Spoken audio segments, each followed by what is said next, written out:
Buenas tardes. Cuando antes hice presentación de toda la historia que tiene Jerez en torno al libro, se me olvidó un apartado importantísimo y es la tradición que tiene en el mundo de la ilustración, ¿no? Con esa trayectoria que tiene que ver mucho con el Jerez victoriano, con el tema de las bodegas, la cartelería, las etiquetas de vino, hemos tenido siempre una generación de escritores e ilustradores del cómic muy importante, ¿no? Y no podía ser menos que hoy, siendo el arranque de este primer festival literario Jerez victoriano, tiene que tener una parte importante del mundo del cómic. Hoy, para presentar este cómic de Sherlock Holmes contra Arsène Lupin, no puede estar Roger Vidal, que es uno de esos autores. Ahora nos contará un poquito, ellos que lo conocen mejor que yo, pero Norma nos pidió que podíamos hacer acto de presencia de la presentación de este cómic y tenemos una mesa de lujo. Por un lado, nuestro vecino, amigo Alberto Belmonte, que es de esta saga de grandes ilustradores de nuestra tierra, que hace poco ha presentado Blueberry, pero bueno, que se está codeando con grandes del mundo de la ilustración. Hace poco, el año pasado creo que también, ¿no? Compré en Francia la revista Metal Hurlant, una de las clásicas Metal Hurlant, con Jodorowsky, con todos esos grandes que siempre he leído el cómic, y tener aquí a Alberto en nuestra ciudad, muchas veces que parece que por ser el vecino no tiene que tener el nivel que tiene, y es un lujo para esta ciudad tener a alguien como Alberto. Al lado de Alberto tenemos a Kiko Sáez, que aparte de ser uno de nuestros socios de la sociedad literaria, es un gran estudioso del mundo del cómic. Nos dejó maravillados con la cantidad y la colección tan maravillosa que nos ha dejado para la exposición que tenemos ahora mismo en la UCA, en la Universidad de Cádiz. Si alguno se quiere acercar, aquí en Jerez, la UCA, en la biblioteca, tenemos una exposición muy bonita sobre Sherlock Holmes y prácticamente todos los cómics, muchísimos más, porque traían maletas y maletas de cómics sobre Sherlock Holmes. Nos lo trajo Kiko, que aparte es profesor de la Universidad de Alcalá de Henares, y es editor de cómics, una editorial importantísima que hace Marmotilla, que además hace mucho ensayo y trabajo sobre el mundo del cómic, con que también es un placer tenerlo aquí en la mesa. Y por último, y no más importante, Sergio Colomino, que se une a nuestra mesa y que mañana además va a estar también presentando su obra, porque es un ensayista, historietista, amante del cómic, un verdadero especialista no solo en Sherlock Holmes, sino todo lo que es la cultura popular. Y creo que para empezar esta charla sobre Sherlock Holmes y Arsène Lupin de Norma, es un lujo la mesa que tenemos. Con que gracias por la invitación y bienvenidos a este primer festival. Bueno, como digo, y creo que cuando presentamos aquí Margarita y yo y estuvimos hablando de esta sociedad literaria de Sherlock Holmes, todos sabéis que hay una parte que es del canon, pero que a nosotros nos iba a gustar mucho intentar irnos por las afueras, ¿no? No quedarnos solo en el centro, y nos gusta tanto el canon como los pastiches. Y como sabéis, Sherlock Holmes es un personaje que vivió por encima de su autor, y entonces multitud de escritores, de historietistas, de ilustradores han utilizado el personaje para hacer lo que les diese la gana, y nosotros disfrutamos con ello. En este caso, Norma, con Roger Vidal, ha sacado una saga que se llama Sherlock Holmes contra Arsène Lupin. Este es el primero de la saga, y es una historia muy simple, pero muy entretenida, muy divertida, donde se une con Dupin para intentar descubrir un caso más que famoso en las novelas del escritor francés.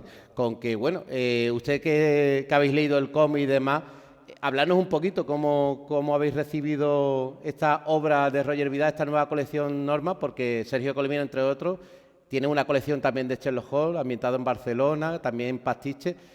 Sergio, esta apuesta nueva de Norma, háblanos un poquito de Roger Vidal, de Sherlock Holmes contra Lupin, de lo que ha supuesto. Lo cierto es que cuando lo vi anunciado y vi que además que lo iba a publicar Norma, pues lógicamente pues me interesé mucho por el proyecto. Inmediatamente pues le dije a Norma, enviadme un ejemplar en cuanto lo tengáis. Y mi sorpresa fue que yo me esperaba incluso una adaptación de aquel famoso Sherlock Holmes, ¿no? Que es el encuentro entre Lupin y el personaje de Conan Doyle. en un momento en que no se podía, porque el tema de los derechos pues todavía estaba vigente, y entonces Maurice Leblanc pues se inventó eso, ¿no? de Sherlock Holmes. Y en ese sentido pues me sorprendió, porque repito, me esperaba una adaptación. No es la única ocasión en la que se ven las caras, los dos, porque incluso hay un videojuego de Frogwares, que es Sherlock Holmes contra el rey de los ladrones, que es efectivamente pues también Arsène Lupin contra Sherlock Holmes. O sea que este sería como una especie de tercer encuentro, por lo menos de los que yo conozca. Y lo cierto es que me sorprendió la historia. Tú has dicho, es una historia simple, pero es que es muy difícil hacer historias simples. O sea, yo creo que lo fácil es hacer historias complejas, precisamente, pero historias que te enganchen como engancha esta, que prácticamente yo me la leí de un tirón. O sea, en una sentada te la lees, porque realmente no puedes dejar de ir pasando páginas. El ritmo creo que es muy trepidante. Puedo decir, y esto yo hablo directamente con Roger Vidal, sobre esta obra, y él me explicaba, por ejemplo, el proyecto inicial.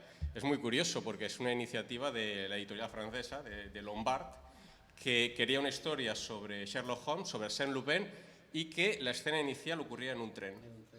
Que me parece increíble, o sea, eso como punto de partida, lo que ha llegado a hacer el guionista y luego ha plasmado el dibujante, me parece absolutamente increíble. Y repito, es una obra que yo la recomiendo.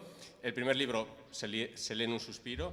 Ya están en preparación, creo que no sé si ha salido ya en Francia el segundo, ¿de acuerdo? O sea que ya está a punto también de aparecer aquí. Y yo animo a todo el mundo a acercarse a él. Luego, si queréis, pues hablaremos más de referentes y de los personajes, de dónde los han sacado, que bueno, son cosas que también me ha explicado el dibujante. Pero yo, repito, yo animo a todo el mundo a leerlo, y bueno, creo que estáis de acuerdo conmigo en ese sentido. ¿Utilizo este? ¿Se oye? Sí. Bueno, yo totalmente de acuerdo, lo recomiendo. De hecho, sería un cuarto encuentro porque hay otro cómic del año 2022, también en francés, pero que no se ha traducido al español, donde bueno, es un díptico y donde también es Sherlock Holmes contra Arsène Lupin, pero es bastante inferior a este realmente. Este está muy bien. Y para mí una de las cosas que tiene de interesante es que, pese a que el título es Sherlock Holmes contra Arsène Lupin, que es lo típico, ¿no?, en la tradición de estos encuentros, en realidad no está en contra en el fondo, sino que es más bien como es un crossover donde forman como un grupo para resolver un problema, un poco a la fuerza, ¿no?, porque se ven forzados a colaborar juntos, afrontan el problema de manera muy diferente, pero al final prácticamente durante toda la obra están más colaborando que luchando, pese a que luego ellos tienen también sus desencuentros, que también me parece una de las cosas más interesantes del libro, los diálogos entre los dos, ¿no?, donde se muestra lo diferentes que son, pero también los puntos que tienen en común. Y otra cosa que quería decir al hilo de lo que ha dicho Sergio es que efectivamente es totalmente trepidante, pero una de las cosas que también me ha gustado mucho es que en toda esa acción hay mucha deducción de Sherlock Holmes, que a veces en los cómics, incluso en las películas, cuando es el medio visual, a veces la acción predomina sobre por la reflexión, ¿no? Y con Sherlock Holmes eso a veces es duro, ¿no?, porque Sherlock Holmes se basa mucho en la deducción y también tiene mucha parte de acción, pero no es exclusivamente, ¿no? No vamos a hablar de Guy Ritchie aquí, concretamente en este tema de la acción y la deducción, pero creo que aquí hay bastante buen equilibrio, pese a que efectivamente hay escenas muy trepidantes de acción. Pues totalmente de acuerdo con ellos en cuanto a lo trepidante, ¿no?, porque es la palabra que más estamos repitiendo, pero es justo lo que yo sentí cuando empecé a leer el cómic, porque es cierto que eso, te lo lees de una sentada, que es todo como cada página te invita a seguir descubriendo qué está pasando. Y a mí en particular, que soy un gran desconocedor, tengo que confesar, de ambos personajes, o sea, los conozco como lo puede conocer cualquiera, tanto a Sherlock como a Arsène Lupin, también me ha permitido descubrirlos, o sea, descubrirlos de alguna manera, aunque no sean las versiones originales, descubrir esto que comentabas antes de Sherlock Holmes, que no tenía ni idea de que, no sé si en 1910 o 1920, ya se escribe un crossover de estos personajes. Y también me quería centrar un poco en el dibujo de Roger Vidal, que es un dibujante al que yo conozco desde hace mucho tiempo, no personalmente, pero sí conozco su trabajo. Recuerdo su cómic Ojos Grises junto a Fernando York, que creo que fue uno de sus primeros cómics, si no el primero. Y es un estilo que se aleja mucho de lo que yo hago o de las cosas que normalmente consumo, pero que me parece excepcional. O sea, la calidad que alcanza, porque claro, yo recuerdo el Ojos Grises, que que estaba muy bien, pero era un cómic bastante primerizo, y comparándolo con la calidad que ha adquirido, porque ya le había perdido la pista hasta este nuevo cómic, no solo en cómo plasma los personajes, en cómo caracteriza a los personajes, en cómo son perfectamente reconocibles, la expresividad que tienen todos, sino los grandes escenarios, que es algo muy de cómic francés, de bande dessinée, las dobles páginas, esos enormes escenarios, esas perspectivas tan bien conseguidas. El color creo que es de Rouget, tiene una colaboradora, creo que es una colorista que trabaja con él. El color es perfecto, es el más adecuado, porque además juega mucho con el ritmo de la historia. No solo es un color ornamental, sino que también colabora con el énfasis en determinados momentos de la historia. Las tintas son muy limpias. Yo creo que Rouget es de la escuela Josso, yo creo que estudió en la escuela Josso. Y no sé si Rouget Ibáñez, otro de los grandes dibujantes catalanes de bande dessinée, fue profesor suyo o no, no sé si tú lo conoces, pero sí percibo influencias claras de Rouget Ibáñez en su trabajo. Y creo que esa fue una época, la época en la que estudiaba Rouget, en la que hay más dibujantes que fueron tremendamente influenciados por Rouget, que por el otro Rouget, por Rouget Ibáñez, y creo que, bueno,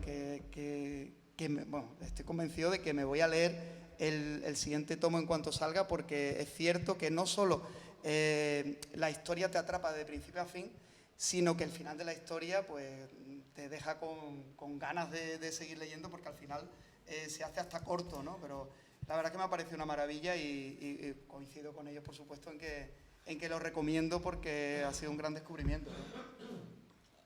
Te escucho decir que es de la escuela de...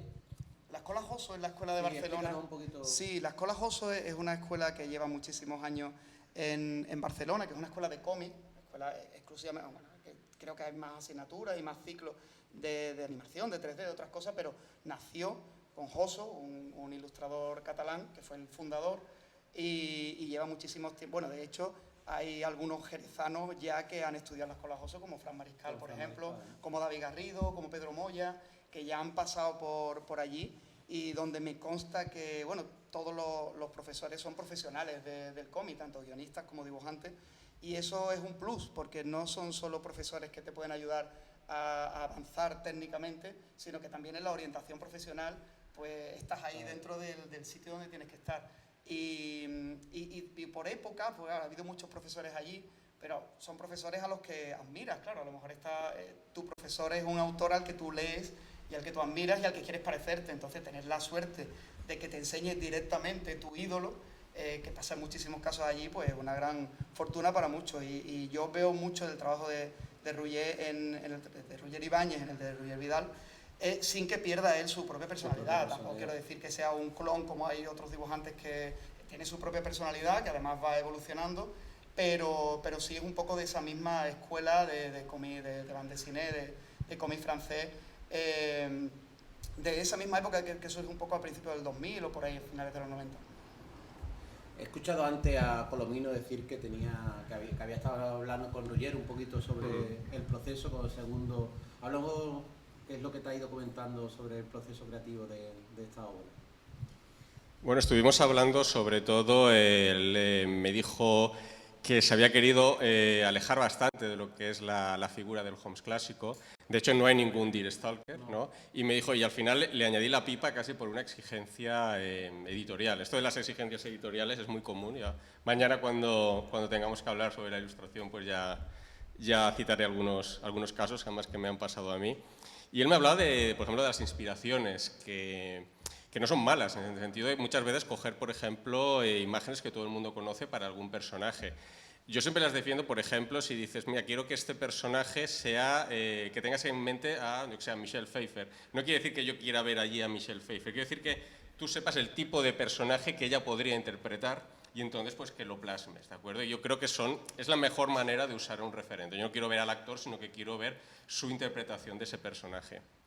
Y él me decía, por ejemplo, que Holmes, que aparece aquí con barba, que no sé, Kiko, yo creo que es el único caso, no recuerdo ningún otro en cine, televisión ni ilustración de haber visto a Sherlock Holmes con barba, ¿de acuerdo? Y él me decía que estaba basado en Pierce Brosnan. El Pierce Brosnan, digamos el actual, no el que hacía de James Bond, pero se había basado en él, ¿no? En este recordemos que la historia empieza pues con Holmes retirado, ¿no? Retirado ya criando abejas tranquilamente y que entonces lo va a buscar su hermano que es Mycroft Holmes, también salido del canon, y que es un Mycroft un poco distinto al que conocemos del canon, ¿no? Y que nos ha aparecido muchas veces en el cine, que siempre es este hermano orondo, ¿no? Que no se mueve de casa para nada, que resuelve los casos, sí, pero los resuelve desde su sofá. Y aquí no, y aquí es bastante más delgado, incluso pues, hay algún caso en que interviene, que es un hombre de acción. Y me sorprendió mucho el referente que había usado, porque no me lo esperaba, porque era un actor que es Bob Odenkirk, que quizá no les suena, pero es el protagonista de la serie Better Call Saul. ¿De acuerdo? Pues es el referente que él utiliza para... en este caso para Mycroft, para el hermano. Me dijo también el tema de Lupin, que bueno, yo también le comenté, bueno, pero Lupin aquí se ve como más juvenil, ¿no? Bastante más joven que Holmes. Y aquí me dijo que se había basado no en un actor, sino en un personaje, que es este Sidney Sinky, creo que se llama, que es el protagonista de un anime, que es Cowboy Bebop. ¿Vale? Pues estaría basado también en este personaje de anime, para su interpretación de Arsène Lupin. Y luego finalmente pues tenemos otro personaje que aparece, que es la condesa de Cagliostro, y que también utiliza una actriz, no recuerdo el nombre, pero es la que hace el personaje de Jennifer en la serie de The Witcher. Pues sería también el referente que utiliza para este personaje. Repito, son referentes que yo creo que los usa muy bien por lo que decía, porque tú no los reconoces, tú no ves al actor, yo realmente no reconocía a Pierce Brosnan como Holmes, pero luego cuando te lo dicen, ostras, pues sí, efectivamente tiene un aire y le da ese estilo de qué es lo que pasaría si Pierce Brosnan pues interpretara al Holmes de la última época, que ya está en su retiro. Como estamos diciendo, además un cómic que empieza con un tren, ¿no? Con una salida de tren, que es algo más victoriano que eso, pero es una novela, es un cómic que tiene mucha aventura y que tiene muchos distintos tipos de paisajes donde Holmes va de un lado a otro, ¿no? Está muy bien reflejado esa luz muchas veces de la Venecia. Sí, efectivamente, es un cómic donde se van moviendo por diferentes lugares de Europa. Hay una parte, como bien has dicho, en Venecia muy, muy importante. Y ahí un poco lo que han comentado antes, es excelente la ambientación, es la mejor tradición del cómic franco-belga, donde claramente, para que os hagáis una idea, estos álbumes, pues a un autor de cómic, para aquellos que no estén conozcan mucho el proceso, le puede llevar más de un año hacer el álbum, son 100 páginas o así, son 100 páginas, probablemente bastante más de un año, porque el detalle que se requiere en el mercado franco-belga, con las ambientaciones, el rigor histórico, etcétera, es enorme. Y aquí claramente se ve, hay una documentación muy clara de todos los escenarios de la época, un gusto por las dobles páginas también, la ambientación. Hay una cosa que a mí me gusta mucho del álbum, que me meto ya un poco en tema editorial. Normalmente el típico álbum franco-belga eran 48 64 páginas, y claro, eso para la narrativa moderna, con dobles páginas, con menos texto, se queda corto, y muchas veces lo que se hace es hacer para la misma historia un díptico, y aquí lo han hecho con más páginas, con lo cual está muy bien, porque permite que se cuente toda la historia, aunque luego vaya a tener una continuidad como serie, pero la historia que se cuenta aquí está cerrada. Permite que se cuente toda la historia con un número de páginas adecuado, pero pudiéndose también regodear en esos escenarios, en la documentación, en los personajes. Y yo creo que es un equilibrio perfecto en ese aspecto. Yo creo que bueno, la decisión de dejar el espacio para que la historia pueda fluir y pueda respirar correctamente, creo que ha sido una decisión editorial muy, muy importante para que el cómic funcione de la manera que funciona. Y bueno, Alberto, ¿no? Sí. No, totalmente de acuerdo con lo que decías de las páginas, que es algo que ya tiene su parte positiva y su parte negativa, pero es cierto que ya los álbumes franceses de 48, 64 páginas han pasado a la historia y ya prácticamente no existen. Y la parte positiva es que el lector, cuando recibe el cómic, puede leer mucho más material, o sea, puede profundizar más en la historia. La parte negativa es que a los dibujantes nos pagan lo mismo por hacer 100 páginas que por hacer 48. Eso es lo que nos ha tocado. Pero bueno, tendremos que ir más rápido, algo tendremos que hacer para sobrevivir. El cómic tiene un juego todo el rato de viñetas cuando es de día, con esos colores mucho más intensos, más coloridos, con esas viñetas negras, oscuras, azuladas, cuando va cambiando. Me parece un juego literario bastante divertido a la hora de ir leyendo, incluso para el ojo, ¿no? Pero el ojo Claro. es muy importante a la hora de la lectura de la Sí, viñeta. evita que sea monótono, porque claro, también podrías jugar, o sea, podrías conseguir que fuese noche sin recurrir a los azules, o sea, con las mismas tonalidades podrías conseguir que fuese ya con las tintas y con el color, pero es cierto que se agradece mucho, el color cumple una función esencial en el cómic. Si este cómic se editase en blanco y negro, tiene un dibujo, la verdad, privilegiado, a mí el dibujo me parece una maravilla, pero es cierto que perdería mucho de su, no es como por ejemplo, no sé, el Undertaker de Ralph Meyer, que la edición en blanco y negro pues tiene hasta un plus, ¿no? El poder ver en blanco y negro, cuando el color también es muy bueno, pero en este caso a mí el color me parece esencial, como comentaba antes. No sé si es obra, creo que no es obra solo de Rouget, pero me imagino que él habrá tenido el control un poco de todo, pero sí, me parece una obra redonda, la verdad, me parece una obra que bueno, que no sé cuándo se editó, ya hace tiempo, ¿no?, que salió. Este año mismo. No, este año, este mismo año. Relativamente muy reciente, poco, sí. un mes y Vale, medio ha salido. pues a ver qué recorrido tiene, pero la verdad es que ha sido una gran sorpresa. Voy a aprovechar ahora que tú tienes reciente Blueberry, ¿no? Que es un personaje que cumple 60 años y que también es un personaje que tanto hemos leído en el Sí. mundo del cómic. No llega a la altura de Sherlock Holmes por la trayectoria que tiene, Claro. pero hay ciertas similitudes, ¿no? Porque tiene que ser muy complicado. Antes estaba diciendo Sergio Colomino que tenía algunas ideas de quién iba a ser los personajes, en qué se iba a basar. Y tiene que ser complicado, ¿no? Cuando te acercas a un Blueberry o un Sherlock, Wow. que todo el mundo ya tiene Conoce. una idea, un conocimiento, Sí. un canon. Claro. ¿Cómo te acercas a eso? Porque tienes un poquito vértigo, Sí, ¿no? lo he repetido mucho últimamente con miedo, básicamente. O sea, la primera sensación es de, bueno, la primera sensación cuando te lo encargan es de ilusión y de esto no puede estar pasando. Y después ya cuando empiezas a trabajar, cuando empiezas a afrontar el trabajo, pues sí es un poco de vértigo, porque, bueno, aparte de que yo no tengo una trayectoria en el mercado europeo que acabo de empezar, entonces no es lo mismo que cuando se lo encargan a Marini o se lo encargan a figuras ya consagradas que a lo mejor lo han hecho en un descanso de su cómic, del álbum en el que están trabajando. Entonces, bueno, sumando a eso, que mi estilo dista mucho, el estilo en el que estoy trabajando últimamente, dista mucho del estilo original de la Clásico serie, Blueberry. que probablemente dentro del álbum es lo más diferente, quizás junto a Thierry Martin y algún otro autor, pues hace que el vértigo sea mayor porque no sabes cómo va a ser la recepción, que por cierto está siendo muy positiva. Yo uno nunca queda 100% satisfecho con su trabajo y de hecho si ahora me lo encargase lo haría de otra manera completamente diferente, pero eso es nuestra maldición. Pero sí es cierto que ya he visto con la distancia y ya estando sumergido en un proyecto nuevo que no tiene nada que ver, o sea, tiene que ver porque es western, pero en estilo no tiene nada que ver, pues hace que le esté cogiendo más cariño y esté más orgulloso de lo que he hecho, porque creo que bueno, que he sido muy fiel al personaje, no solo Blueberry, porque me hizo incluso más ilusión dibujar a Jimmy McClure, a su compañero borrachuzo, que me parece un personaje magnífico, que está en casi toda la serie, y bueno, el poder dar mi versión de esos personajes, aunque solo sean en 8 paginillas, pero sí poder hacerlo y que sean reconocibles, eso era lo esencial, es lo único que nos pidieron, que fueran los personajes siempre obviamente reconocibles. Son reconocibles, pero el estilo no tiene nada que ver, es un estilo mucho más pictórico, mucho más de ambiente, mucho más de atmósferas y creo que bueno, que está bastante logrado, pero sí es cierto que bueno, que debutar en Francia, primero en Metal Hurlant, en la revista fundada por Moebius, Dionet, Droulet y todos estos, y después que lo siguiente haya sido Blueberry, pues demasiado. Sí. Queremos un Sherlock. Pero bueno, sí, ¿por qué no? Chico y Sergio, ¿no? ¿En qué momento se encuentra el cómic en cuanto al personaje de Sherlock, ¿no? Porque es verdad que Norma está teniendo una trayectoria que sigue apostando, pero es verdad que es un personaje que conocemos tanto. ¿Sigue teniendo tanto interés Sherlock dentro del mundo del cómic? Porque está viviendo un momento dulce, ¿no? Igual empiezas tú que eres autor también de Sherlock en cómic, ¿no? La verdad es que ya no solo Norma Editorial, es que yo creo que en España todas las editoriales de cómic en su catálogo algún Sherlock tienen.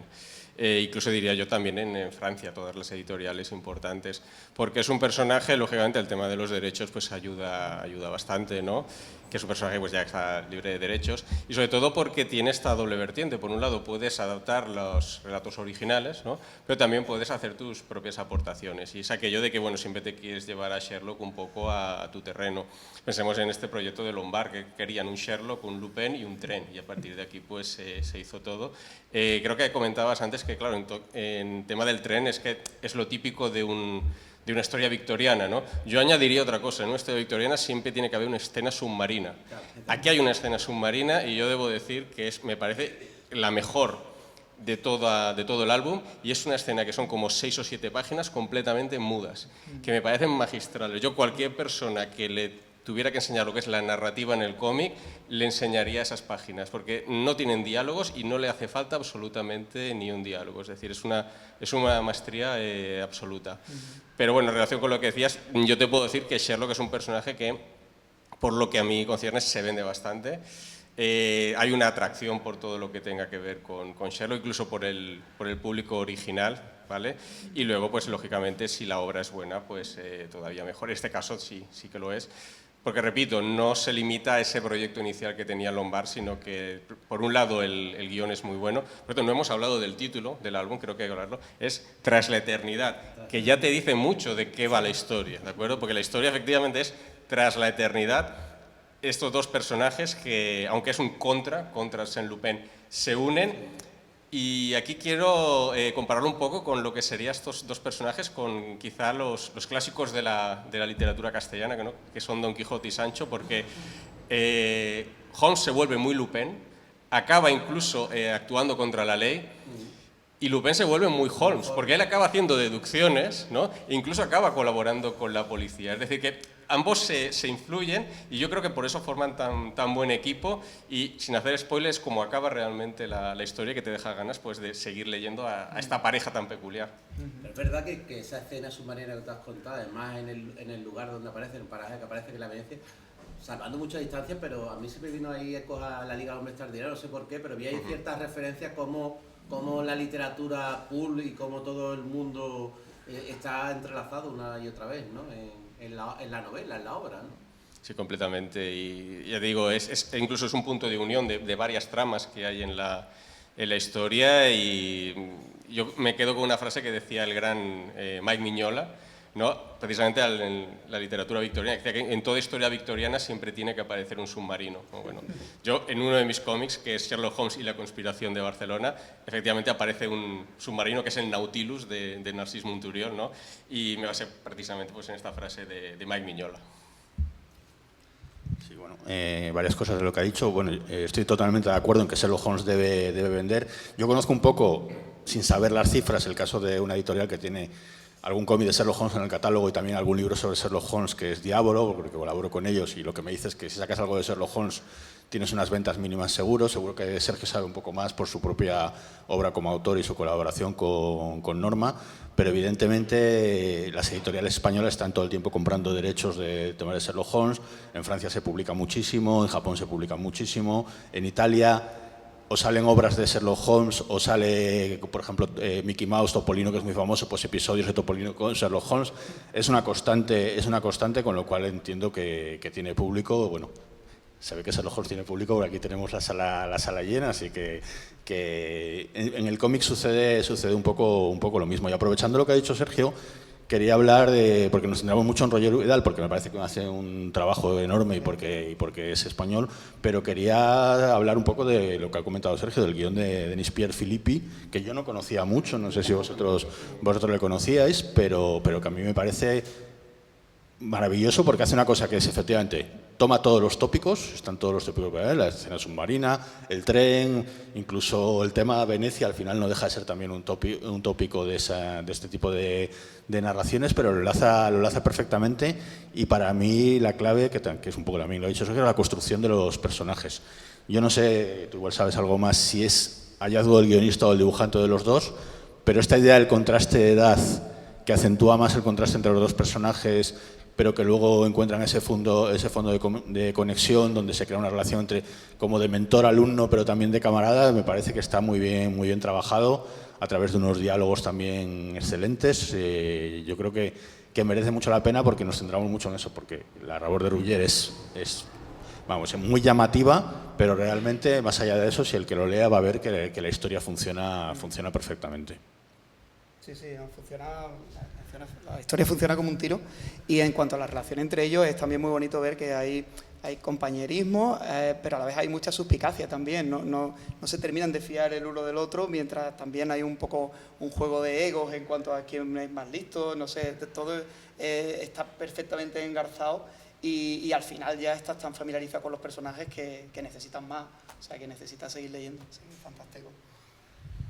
Yo antes de pasar al público que haga las preguntas pertinentes, voy a aprovechar a ti con el tema Blueberry, que te tengo aquí y no puedo ir con tu presentación, no pudimos ni hablar porque no se podía ni entrar, pero primero voy a preguntar a ellos dos. Dentro del mundo del cómic de Sherlock, que es tan abundante, entiendo Colomino, no vale decir el tuyo porque... Pero ¿cuál es el canon? ¿Cuál es tu cómic de Sherlock que a ti te ha marcado durante tu vida, ¿no? Y que ha formado parte de ese Sherlock que después lo ha llevado todo al cómic normal? Bien, no es tanto cómic, pero sí es un Sherlock que fue, digamos, mi primera introducción al personaje y que le he dedicado mucho tiempo, incluso le he dedicado una obra, que es el Sherlock de Miyazaki, ¿vale?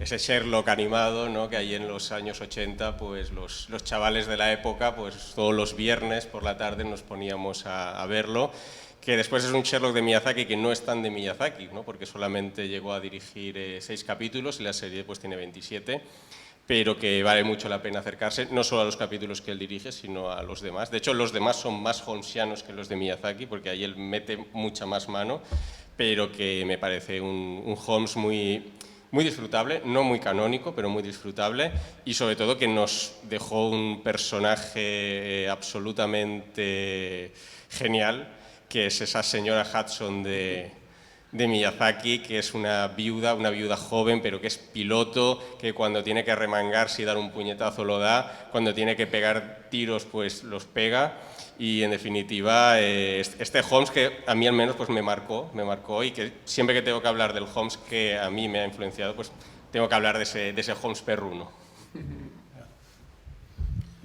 Bueno, yo si tuviera que recomendar solo uno que fuera fácil y que además sea fácil de encontrar, precisamente es una serie que no va de Sherlock Holmes, pero que aparece mucho, que es Los 4 de Baker Street, que es una serie que publica en España Yermo y que a mí me tiene absolutamente fascinado y que precisamente se me hace largo ese ritmo franco-belga. Parece que está anunciado el tomo 11 para finales de año y no veo el momento de que llegue, ¿no? Va colgando su dibujante páginas y cada una es mejor que la otra.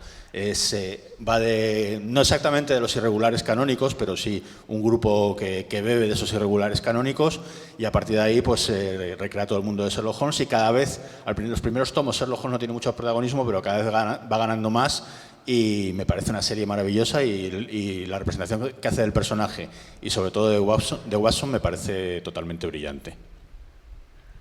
Y tu pregunta sería...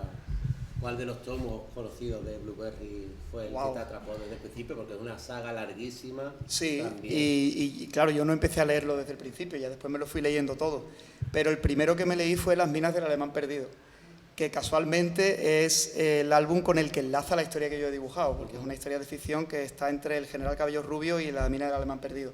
Pero porque normalmente eran arcos argumentales de 3 álbumes, y el que trata sobre las minas del alemán perdido con ese personaje, con Proust, el personaje inolvidable, a mí me parece... Después también está Nariz Rota y hay algunos álbumes gloriosos y yo creo que de hecho las minas del alemán perdido quizás fuese el punto de inflexión ya donde tanto Charlier como Giraud alcanzan la madurez ya después de tantos álbumes, de tanta colaboración juntos y llegan a unos niveles que nunca se habían alcanzado antes en el cómic en general o en el cómic del oeste, bajo mi punto de vista.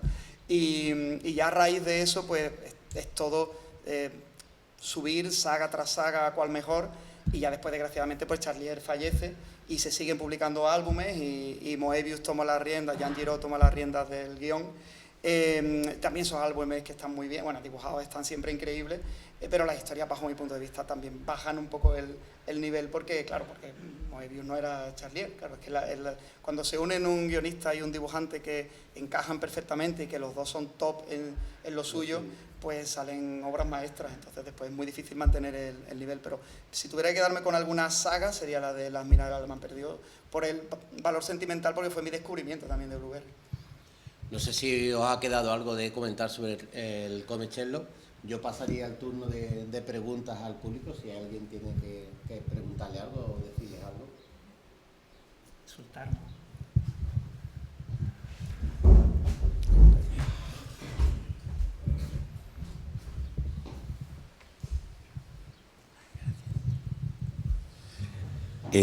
Yo quería preguntar, no tiene mucho que ver con el álbum, pero sí quizás con el dibujante. Ha dicho antes que pertenecía a una escuela catalana o barcelonesa más en concreto que se llamaba Joso. Joso. Sí. J-O-S-O. Sí, creo que es José, ¿no? Joso. Yo recuerdo a un viñetista, un dibujante que escribía para Bruguera en los años 50 y 60 en esas publicaciones de DDT, Cancán, Pulgarcito, que se llamaba Joso, firmaba los dibujos como Joso. No llegó muy allá porque nunca tuvo un personaje al que le dedicara una saga, y además tenía un dibujo muy sencillo, muy luminoso, muy fácil, y no sé si este Joso Es posible que... pudo crear. Él era barcelonés, pero me parece muy difícil que diera el salto, porque el dibujo de Joso era como de unos personajes muy desvalidos, muy pobres, muy humildes, y de pasar de eso, que era el estilo de un matrimonio, los dos pobres en la mesa con un huevo en el medio y jugándose a ver quién de los dos se lo comía, cosas de ese estilo, pasara a evolucionara. No, pero a ver, Joso es el fundador de la escuela. No sé si estamos hablando de la misma persona, me cuadra Eso todo, era lo que yo quería. las fechas, quizá. Yo lo que tengo entendido es que los fundadores eran dos, y eran Jo y So, y uno de ellos es Josep María Boix, que sería el Jo. Lo que no sé el So qué sería, pero es lo que tengo entendido, que eran dos fundadores y le pusieron Joso. Vamos a investigar, porque yo sí creo que Joso, o sea, Boix ha sido el director de la escuela durante mucho tiempo. Pero no sé si fue uno de los fundadores o no, pero Joso, el ilustrador de temática humorística y tal, existe. Y lo que no estoy del todo seguro es si me cuadran las fechas, por época. Joso publicó en la segunda mitad del 50, 60... Claro, lo veo demasiado atrás. Pero lo que sí, aclararte que el estilo de esa época obedece más a los profesores modernos, jóvenes, que están dando clases en esa época, que al estilo original del posible fundador, que investigaremos si es ese Joso o no. Yo pienso que sí, de hecho creo que el hijo de Joso, lo sé por Fran Mariscal, que ha sido alumno allí mucho tiempo, quería seguir porque Joso debe estar muy mayor, pero claro, los estilos van sucediéndose en el tiempo, los que están más de moda o menos de moda, independientemente de quiénes sean los profesores, que hay muchos. Ahí está Pascual Ferri, está Oriol Hernández, hay muchísimos profesores, y ha habido muchísimos profesores, cada uno con su estilo. Y es verdad que en cierto momento hubo como una predominancia de alumnos que salían de la Joso que tenían estilos más o menos similares, no todos, pero algunos. Similares, no exactamente iguales, Jordi Lafebre, no sé, son estilos que tienen cierta similitud. Ya, pero la evolución hubiera sido tremenda, de pasar de esos personajes sencillos, humildes, a esa explosión de esos perfiles, esas luces. Supongo que serán alumnos, si es que es el mismo Joso, ¿no? Claro, todo va cambiando, porque además, en la época de Bruguera era el cómic que vendía y que predominaba, y claro, el estilo... Siempre todo se conserva, o sea, quiero decir, hay gente que sigue trabajando en estilos similares, pero claro, las modas, ahora mismo la predominancia en general es el manga, o sea, yo doy clases y la mayoría de mis alumnos, por no decir todos, se interesan principalmente por un estilo que aunque no sea puramente manga, recuerde de alguna manera al manga. Y todo lo que se salga de esa estética, como que les chirría y les cuesta entrar. Eso es muy diferente a cuando yo empezaba a leer cómics, consumíamos todo lo que nos llegaba, porque tampoco llegaba tanto. Entonces, llegase lo que llegase, te lo bebía. Ahora es todo lo contrario, es un bombardeo tal de todo, a tener todo a su alcance, y hay tanto. También el manga cuenta con el apoyo del anime, que también hace que eso refuerce mucho más la posible venta de un cómic. El hecho de que exista una serie de animación, que casi todas la tienen, que con la que llegan de una manera más directa al público infantil y juvenil. Yo le doy muchas vueltas a eso porque al final me preocupa poder conectar con el lector joven. Y bueno, bueno, Blueberry es un personaje mítico y claro, yo en Barcelona cuando estuve firmando, mi cola de lectores eran de 60 para arriba. Y claro, tenemos que intentar de alguna manera llegar, eso obedece más quizá al estilo, al personaje del que se trate. Cuando llegaba alguien joven es que lo estaba comprando para su padre. Yo me ponía muy contento, pero no había manera. Entonces, bueno, es un tema interesante el de los estilos, pero claro, antes los estilos, el europeo, el manga y el estilo americano están muy diferenciados. Los años 70, 80, los tres grandes mercados del cómic están muy separados. Pero la retroalimentación que supuso en un primer momento Internet y después pues, todo lo demás, pues ha hecho que los estilos ya no sean tan puros, o sea, que cualquier persona de cualquier situación geográfica dibuje en cualquier estilo, en el estilo que le resulte más llamativo. Pero bueno, yo creo que los dibujantes primero tenemos que trabajar para nosotros mismos, eso es esencial, que tú estés contento y satisfecho y te sientas identificado con lo que haces, pero no perder de vista el también intentar de alguna manera conectar con los lectores. Claro. Tengo una especial devoción por el personaje secundario, menos secundario del mundo, que es Watson, en Sherlock Holmes. Tú lo has mencionado hace un momento, pero hasta que tú lo has dicho no se ha hablado para nada de Watson y no se ha hablado en esta novela gráfica, en este cómic. ¿Cómo ha tratado el cómic a ese personaje que yo amo? Cuando dices cuando ha tratado el cómic... No, el cómic en general, no solo este. En general. En general, bueno, en este supongo que no sale porque de alguna manera Arsenio Lupin en este caso toma muchas de las características, ¿no? Por lo que me habéis hablado de el Sancho Panza, el Quijote y qué sé luego. No sé, me imagino que aquí Lupin es un poquito el Watson venido a más, digamos. Pero ¿cómo ha tratado ese personaje que a mí me encanta en el cómic en general? A ver, el cómic, como le pasa al cine, tiene un problema, y es que en la novela, por ejemplo, el narrador es Watson. Todo lo que nosotros recibimos de Holmes, menos 2 o 3 relatos, son desde el punto de vista de Watson. Entonces tú recibes su información a través de alguien que tú sabes que tiene una cierta inteligencia y un cierto talento, ¿no? Claro, en el cine esto es distinto porque el narrador es la cámara, entonces muchas veces lo que se hacía es que se convertía a Watson pues, en una comparsa, cuando no en un bufón, ¿no? Tenemos a Nigel Bruce, ¿no? Que sería el ejemplo más claro. Y el cómic pues le pasa muchas veces lo mismo, ¿no? Que muchas veces pues, Watson sencillamente es la persona que está al lado de Holmes para que Holmes tenga alguien con quien hablar, ¿no? A partir de aquí pues hay todo un abanico de doctores Watson, ¿no? Que están mejor o peor representados. Antes hablaba Kiko de Yermo. Yermo, de hecho, tiene una serie, bueno, es una serie que está recopilada en un solo álbum, en un integral, que se llama Dr. Watson, y que son las aventuras de Watson durante lo que es el gran hiato, cuando Holmes está supuestamente muerto, ¿no?